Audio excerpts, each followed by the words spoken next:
You studied hard. You have real experience. You have sat at a help desk, swapped drives, cleaned up malware, fought with printers, and you walked into the CompTIA A+ exam confident. Then you hit question 14. You read it twice. You know exactly what you would do in the real world. You pick that answer and you move on. 2 weeks later, you find out you failed by 20 points and you cannot figure out why.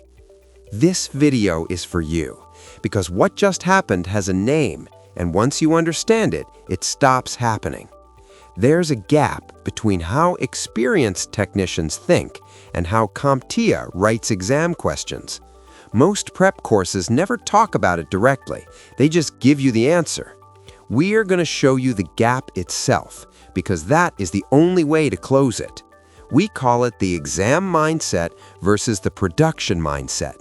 Both are valid, but only one passes the test. You are not alone in this.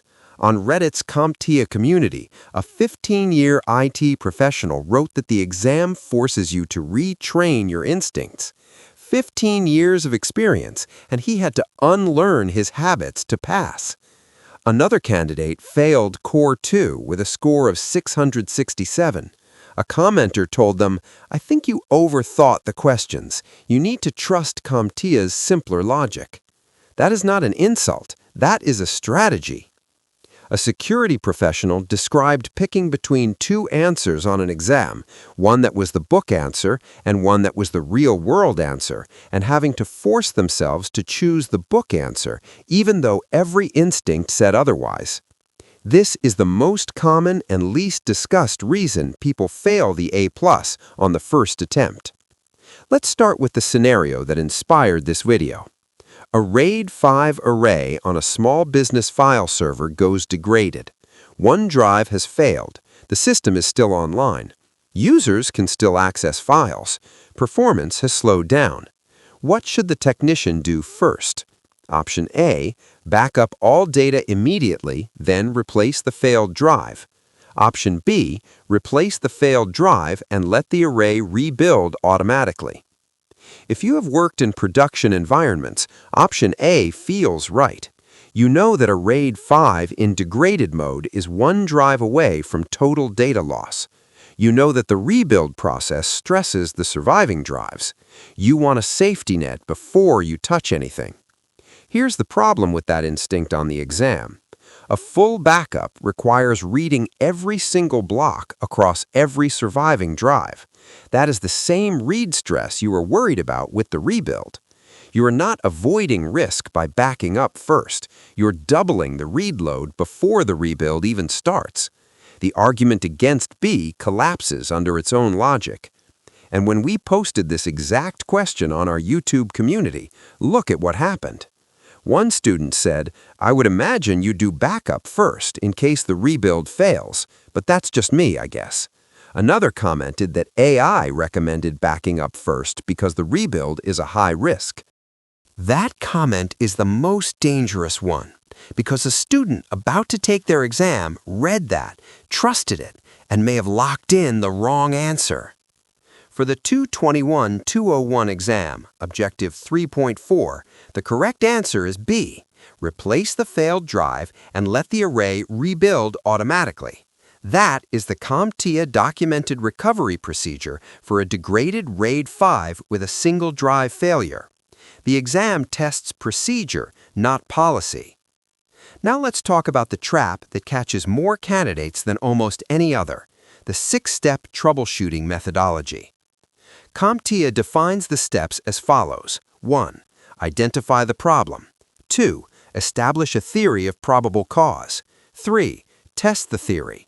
4. Establish a plan and implement it. 5. Verify full functionality and implement preventative measures. 6. Document findings. In the real world, experienced technicians skip step 1 and go straight to the fix. If a user says their monitor is black, you check the cable. You do not formally identify the problem first. You just look at the cable. Fast, efficient, works 90% of the time.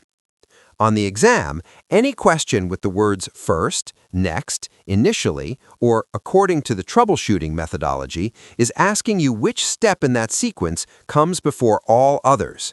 Not which step is fastest, not which step works most often, which step is first in the model.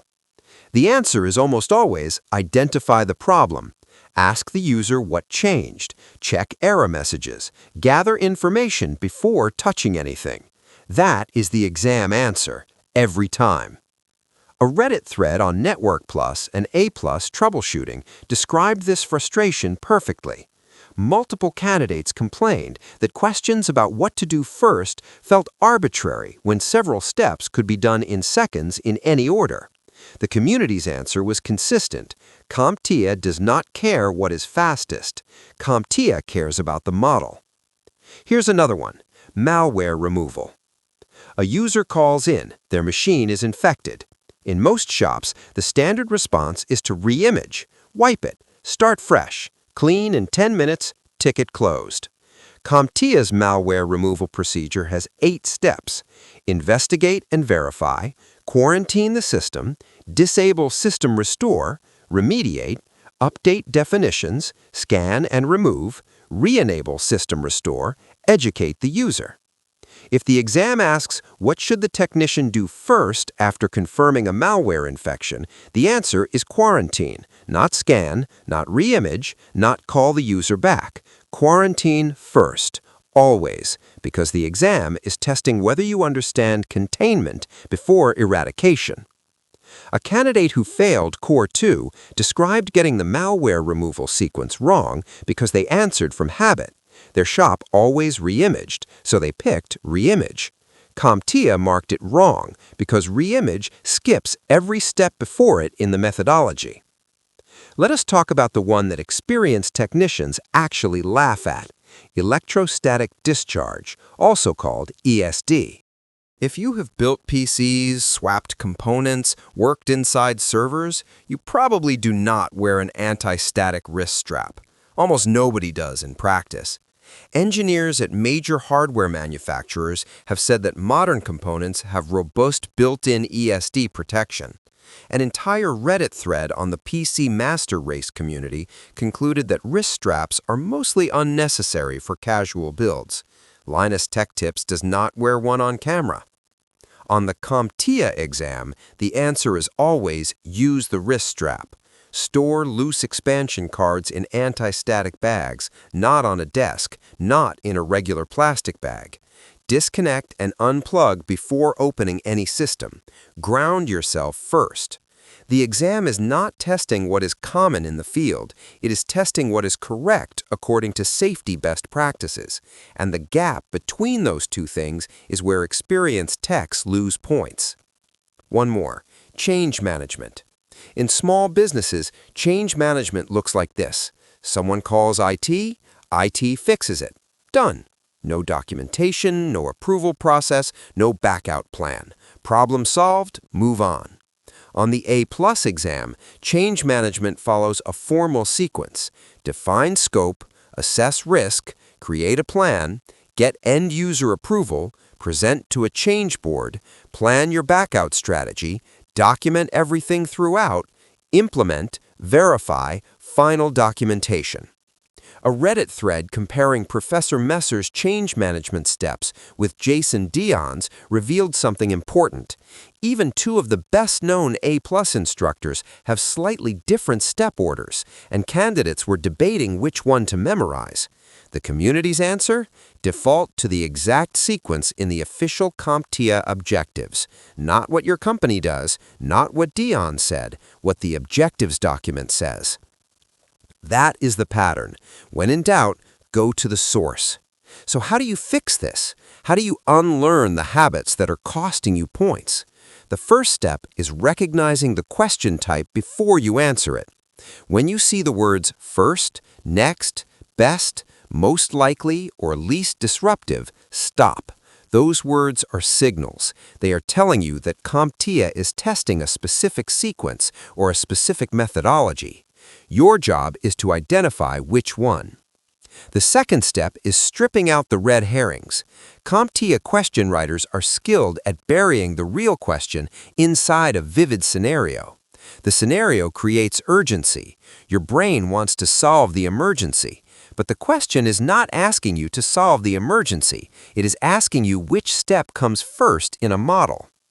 The third step is asking yourself one question before you lock in your answer. Am I answering this like a tech, or am I answering this like CompTIA?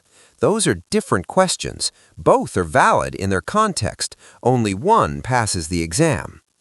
And here's what we want to be clear about. The CompTIA methodology is not wrong. It is idealized.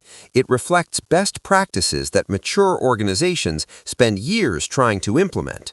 Systematic troubleshooting, change control, least privilege access, proper documentation, ESD safety protocols.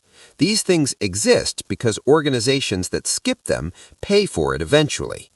CompTIA is testing whether you understand the right way to do the job, even if your current shop does it differently. Real-world experience is not the enemy of passing the exam. It is a tremendous asset. It helps you understand scenarios faster, visualize the hardware, connect the concepts. The only time it becomes a liability is when you let your habits override the methodology you are actually being tested on. The A+ exam costs $265 to retake, not $265 for both exams, $265 every time you sit in that chair without passing. The candidates who understand the exam mindset versus the production mindset close that gap before it costs them a retake. If you are not sure which domains still have gaps in your preparation, head to TechVaultAcademy.com and take the free readiness assessment. 3 minutes, no credit card. It shows you exactly which objectives need more work before you book your exam date. We built it for exactly this situation. You have the experience. You have been studying. You just need to know where to focus before you sit down. Head to TechVaultAcademy.com. The link is below.